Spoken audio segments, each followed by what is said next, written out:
Bismillahirrahmanirrahim. Assalamualaikum warahmatullahi wabarakatuh. Alhamdulillah. Alhamdulillah. Assalatu wassalamu ala Rasulillah Sayyidina Muhammad ibn Abdullah wa ala alihi wa ashabihi wa mawalah wa la hawla wa la quwwata illa billah. Amma ba'd. Ma'asyiral muslimin wal muslimat, Bapak Ibu jamaah salat Isya dan salat tarawih sekalian rahimakumullah. Alhamdulillah, monggo sareng-sareng kita senantiasa bersyukur kepada Allah. Marilah senantiasa kita memuji Allah atas segala nikmat, rahmat, inayah, maunah, hidayah dan taufik yang Allah limpahkan kepada kita semua. Wabil khusus ma'asyiral muslimin wal muslimat rahimakumullah, nikmat yang paling besar yang hari ini, detik ini kita rasakan adalah nikmat diparingi hidup, diparingi sehat, diparingi iman, semangat di hari dan di menit-menit istimewa di bulan Ramadan.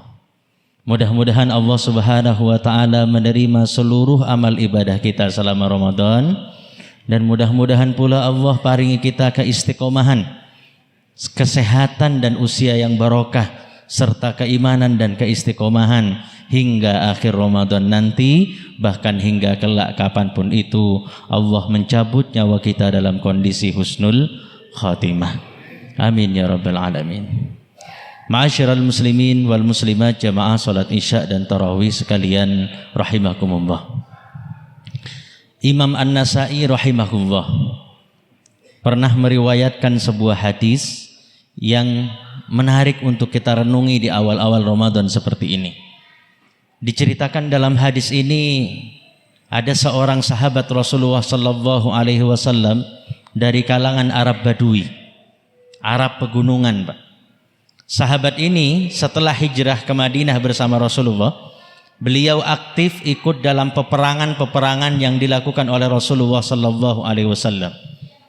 Sampai suatu ketika Rasulullah pulang dari perang, Rasulullah membagikan kepada para sahabat dan mereka yang berhak harta ghanimah, harta rampasan perang. Termasuk yang memperoleh hak saat itu adalah sahabat dari Arab Badui tadi. Tapi yang menarik, ketika para sahabat yang lain bahagia karena ini memang halal untuk mereka, sahabat Arab Badui ini waktu menerima bagiannya, itu wajahnya berubah, Pak. Kelihatan tidak suka. Akhirnya bagian ghanimah yang beliau terima ini dibawa sambil mencari Rasulullah sallallahu alaihi wasallam dan dikembalikan kepada Rasulullah. Ya Rasulullah, ma hada? Apa ini Rasulullah? Dikembalikan. Saya tidak menginginkan ini ya Rasulullah. Rasulullah dengan tenang bertanya kembali, kalau panjenengan boten kersa niki terus panjenengan harapannya nopo? Pengennya apa? Sahabat Arab Badui ini kemudian menyampaikan harapannya kepada Rasulullah. Ini yang kalau saya baca lanjutan hadis ini hati saya bergetar, Pak. Apa kata Arab Badui ini? Ya Rasulullah, saya tidak menginginkan apapun kecuali satu saja. Saya berharap ketika saya ikut perang bersama panjenengan, saya sedang berada di medan perang, itu ada satu anak panah menembus leher saya. Sahabat Arab Badui ini tidak cuma mengutarakan keinginannya, tidak cuma menyampaikan harapannya, tapi beliau mendemonstrasikan, mempraktekkan, ditunjuk ini Pak lehernya di hadapan Rasulullah. Ada satu anak panah ya Rasul menembus leher saya sambil ditunjuk. Dan gara-gara anak panah itu saya meninggal, saya mati di medan perang dalam kondisi syahid. Allah terima syahid saya dan Allah masukkan saya ke dalam surga. Ma'asyiral muslimin rahimakumullah. Mendengar apa yang beliau sampaikan dengan diperagakan sedemikian rupa tadi itu, Rasulullah menyampaikan kalimat yang singkat yang ayo kita pegang terus, ayo kita ingat-ingat kalimat ini. Kata Rasulullah, in tasduqillaha yasdukka. Jika kamu jujur kepada Allah, Allah akan jujur kepadamu. Apa maksudnya? Jika kamu jujur kepada Allah, kamu punya keinginan, kamu punya target, kamu punya harapan, kamu punya impian yang jujur kepada Allah, Allah pasti kabulkan impianmu itu. Allah pasti berikan itu kepadamu. Ma'asyiral muslimin rahimakumullah. Di lanjutan hadis ini diceritakan, Pak, setelah itu ada perang lagi. Setelah perang selesai, para sahabat melakukan sweeping, siapa yang terluka, siapa yang mati, siapa yang syahid. Mereka menemukan salah satu sahabat yang syahid di medan perang berikutnya, itu adalah sahabat Arab Badui tadi. Dan yang lebih menarik, sahabat Arab Badui itu bukan mati, bukan syahid karena disayat pedang, bukan juga karena dilempari tombak, bukan juga karena jatuh dari kuda, tapi betul-betul karena apa? Ada anak panah menembus bagian leher yang beliau tunjukkan di hadapan Rasulullah Sallallahu Alaihi Wasallam. Persis, Pak, presisi. Intasdukillaha yasdukka. Kalau kamu jujur kepada Allah, Allah akan berikan keinginanmu itu. Allah kabulkan keinginanmu itu. Ma'asyiral muslimin, jamaah salat Isya dan tarawih sekalian rahimakumullah. Di awal-awal Ramadan seperti ini, saya ingin menasihati diri saya pribadi dan kita semua, ya, dengan merenungi hadis tadi, bahwa kita perlu punya greget, Pak. Greget saat Ramadan. Greget apa itu? Yang pertama, greget untuk membuat target yang jujur saat Ramadan. Kita sudah berlalu 4 hari, ya, kita masuk malam kelima. Ma'asyiral muslimin rahimakumullah, masih awal.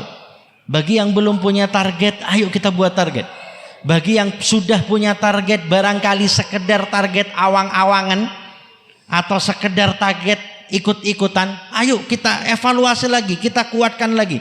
Apa target kita di Ramadan ini? Puluhan tahun ketemu Ramadan, tidak pernah sekalipun khatam Al-Quran, barang sekali saja tidak pernah. Misalnya, adakah target tahun ini kita pengen khatam Quran sekali? Atau 2 kali? Atau 3 kali? Berkali-kali ketemu Ramadan, tidak pernah sekalipun tarawih kita tidak bolong sama sekali. Misalnya, adakah target Ramadan tahun ini kita menjaga tarawih penuh? Adakah target terkait dengan sholat duha kita? Adakah target terkait dengan sedekah? Target amal prestasi apa yang kita miliki? Jujur di hadapan Allah, Allah pasti mudahkan. Ini waktunya, Pak, melepas mental blok kita.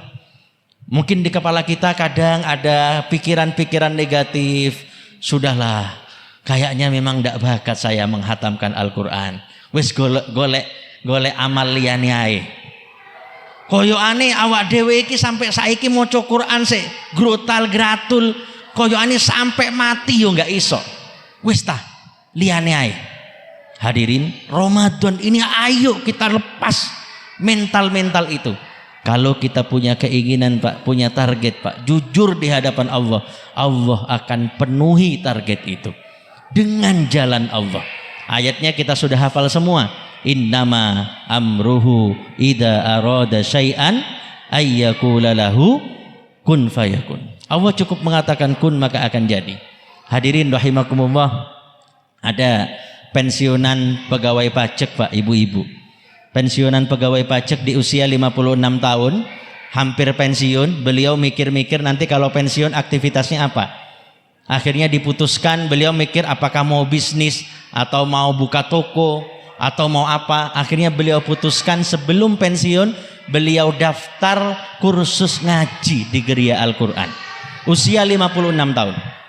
Bacaannya grotal gratul, bahkan mungkin hancur-hancuran, Pak. Masuk Geria Al-Quran mulai dari jilid paling bawah, abata lagi.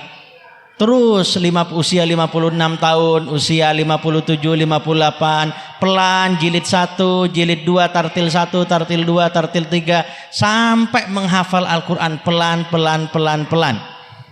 Di usia beliau yang ke-65 tahun, ibu ini, Mbah Uti ini, sudah hafal 18 juz. 56 sampai 65 tahun. Ma'asyiral muslimin rahimakumullah, apa yang tidak mungkin bagi Allah Subhanahu wa taala? Ramadan waktunya kita berubah. Ramadan waktunya kita meyakinkan diri dan memaksakan diri melakukan amal dan membuat prestasi amal yang belum pernah kita lakukan sebelumnya. Dengan izin Allah Subhanahu wa taala, insyaallah Allah kabulkan. Oleh karena itu yang kedua Pak, greget yang kedua adalah greget ketika menjalankan target.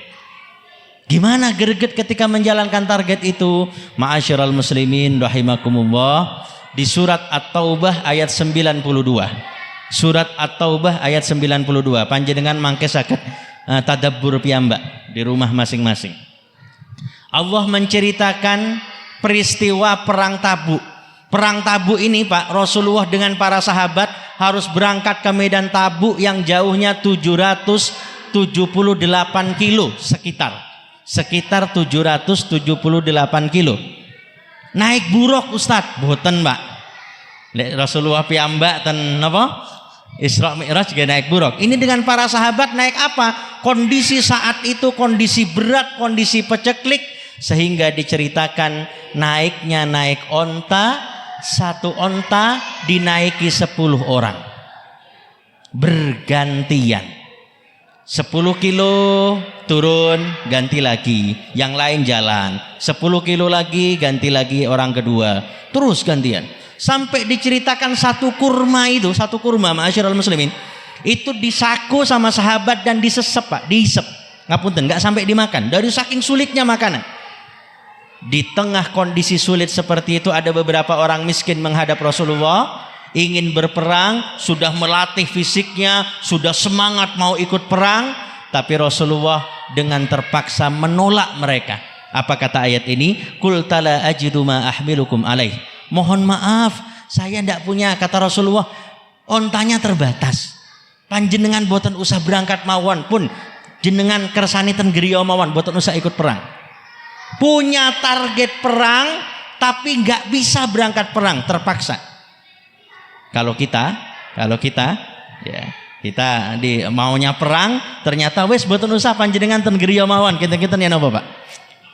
Seneng ya. Mereka ini dikatakan qul tala ajidu ma ahmilukum alaihi tawallaw wa a'yunum tafidu minad dam'i. Mereka pulang, air matanya bercucuran, nangis betul menyesal. Maka hadirin rahimakumullah, greget yang kedua, tanyakan hati kita. Kalau kita punya target di Ramadan ini 100% sholat kita di awal waktu dan jamaah di masjid, maka ketika sekali waktu sholat kita ketiduran, adakah perasaan menyesal dan menangis di hati ketika tidak sholat jamaah? Kalau target kita sehari baca Quran 1 juz, sehari nggak nyampe 1 juz, mau tidur itu adakah perasaan menyesal di hati? Ini greget ma'asyiral muslimin. Dan menyesal itulah yang membuat kita tetap dapat pahala atas niat kita walaupun terkendala dan tidak bisa dilakukan karena satu dan lain hal. Ma'asyiral muslimin rahimakumullah, mudah-mudahan Allah Subhanahu wa taala dengan memberikan juga nikmat sehat yang barokah kepada kita, Allah juga berikan hidayahnya, berikan taufiknya untuk menanamkan greget, motivasi, dorongan beramal, membuat target yang jujur di Ramadan ini kepada Allah, menjalankan target itu dengan serius dan menyesal ketika target itu terlewat. Hadanallahu ayyakum ajma'in. Subhanakallahumma wa bihamdika asyhadu an la ilaha illa anta astaghfiruka wa atubu ilaik. Assalamualaikum warahmatullahi wabarakatuh.